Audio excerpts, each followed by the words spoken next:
ഓണ സെലിബ്രേഷൻ ആയതുകൊണ്ട് നേരത്തെ തന്നെ റെഡിയായി കോളേജിൽ പോവാണ്. മുല്ലപ്പൂവിനൊരു കുറവുണ്ടായിരുന്നു, അത് ഈ മാല വെച്ച് അഡ്ജസ്റ്റ് ചെയ്തു. ഫ്ലെക്സ് ഇരുന്ന പരിപാടിയാണ് ആദ്യമേ നടക്കുന്നത്. ഇത് പിള്ളേർ തന്നെ 2 ദിവസമായി കഷ്ടപ്പെട്ടിരുന്ന് ചെയ്ത ഫ്ലെക്സ് ആണ്. സോ അതിൻ്റെ ഒരു സന്തോഷം അത് ഇടുന്ന സമയത്ത് എല്ലാവരുടെ മുഖത്തും കാണായിരുന്നു. കോളേജിൽ ടോട്ടൽ 6 ഡിപ്പാർട്ട്മെൻറ്റാണുള്ളത്. അപ്പോൾ ഓരോ ഡിപ്പാർട്ട്മെൻറ്റായിട്ട് ഫ്ലെക്സ് ഇട്ടുകൊണ്ടിരിക്കുമായിരുന്നു കേട്ടോ. എനിക്ക് ഇത്രയും ഭംഗിയായിട്ട് സാരി ഉടുപ്പിച്ച് തന്നത് ലിഡിയ മിസ്സാണ്. അപ്പോൾ നിങ്ങൾക്ക് ആർക്കെങ്കിലും ഈ സാരി റാപ്പിംഗുള്ള സർവീസ് ആവശ്യമാണെന്നുണ്ടെങ്കിൽ DM ചെയ്താൽ മതി. അതിൻ്റെ ഡീറ്റെയിൽസ് ഞാൻ ഡിസ്ക്രിപ്ഷനിൽ കൊടുക്കാം കേട്ടോ. ഫ്ലെക്സ് ഇട്ട് കഴിഞ്ഞതും ശിങ്കാരിമേളം സ്റ്റാർട്ടായി. അതോടുകൂടെ പിള്ളേരെല്ലാം നല്ല ഉഷാറായി.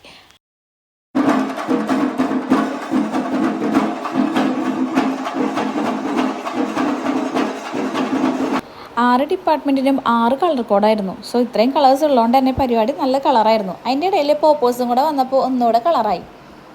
അത് കഴിഞ്ഞ് തിരുവാതിര സ്റ്റാർട്ട് ചെയ്തു. സ്റ്റുഡൻസ് തന്നെയാണ് കേട്ടോ തിരുവാതിര കളിക്കണേ. ഈ ട്രഡീഷണൽ ഡാൻസിൻ്റെ ഇടയിൽ ഒന്നുകൂടെ വൈബാക്കാൻ വേണ്ടി ഫ്യൂഷൻ ഡാൻസും ഉണ്ടായിരുന്നു കേട്ടോ.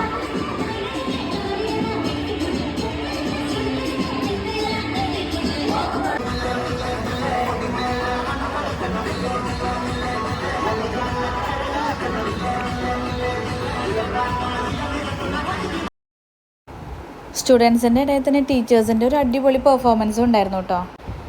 ഡാൻസ് എല്ലാം കഴിഞ്ഞപ്പോഴേക്കും പിള്ളേർക്കുള്ള പായസം റെഡിയായിരുന്നു കേട്ടോ. നല്ല അടപ്രഥമനായിരുന്നു. അത് കഴിഞ്ഞ് സ്റ്റാഫിനെല്ലാവർക്കും ക്യാൻറ്റീനിൽ നല്ല സദ്യ ഉണ്ടായിരുന്നു. പപ്പടവും സാമ്പാറിനും വേണ്ടിയാണ് എൻ്റെ വെയിറ്റിംഗ്.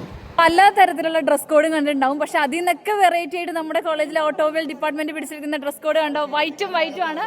വെള്ളയിട്ട് നല്ല സുന്ദരന്മാരായി വന്നിട്ടുള്ള 3 സേർമാരാണ് ഇവിടെ ഉള്ളത്. ഫ്ലവേഴ്സൊക്കെ വെച്ച് ഡെക്കറേറ്റ് ചെയ്തിട്ടുള്ള നല്ലൊരു ഊഞ്ഞാല അവിടെ സെറ്റ് ചെയ്തിട്ടുണ്ടായിരുന്നു. പിന്നെ ഒന്നും നോക്കിയില്ല, കുറച്ച് നേരം ഊഞ്ഞാലൊക്കെ അടി പോസ് ചെയ്ത് ഫോട്ടോസൊക്കെ എടുത്തു. അപ്പോൾ നമ്മുടെ പരിപാടിയെല്ലാം നല്ല അടിപൊളിയായിട്ട് അവസാനിച്ചു. രാവിലെ തുടങ്ങിയ പരിപാടിയാണ്. ഇപ്പോൾ ഓണസദ്യ എല്ലാം കഴിച്ച് കഴിഞ്ഞ് വീട്ടിൽ പോകാൻ വേണ്ടി നിൽക്കുകയാണ്. സമയം 2 മണി ആവാറായിട്ടുണ്ട്. അപ്പോൾ എൻ്റെ തൊട്ട് ബാക്കിലായിട്ട് കുറേ സുന്ദരികളായിട്ടുള്ള ടീച്ചേഴ്സ് നിൽക്കുന്നുണ്ട്. നമ്മുടെ കോളേജിലെ തന്നെ ടീച്ചേഴ്സാണ്. കൂടെ നമ്മുടെ പ്രിൻസിപ്പളും ഉണ്ട്. അവരെല്ലാവരും ഓണം വിഷസ് അറിയിക്കാൻ വേണ്ടിയിട്ടാണ് ഇവിടെ നിൽക്കുന്നത്.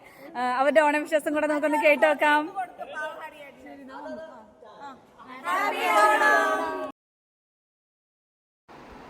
ഒരു മഴയോട് കൂടെ എല്ലാം അവസാനിച്ചു ഗൈസ്. അപ്പോൾ ഓക്കെ, ബൈ.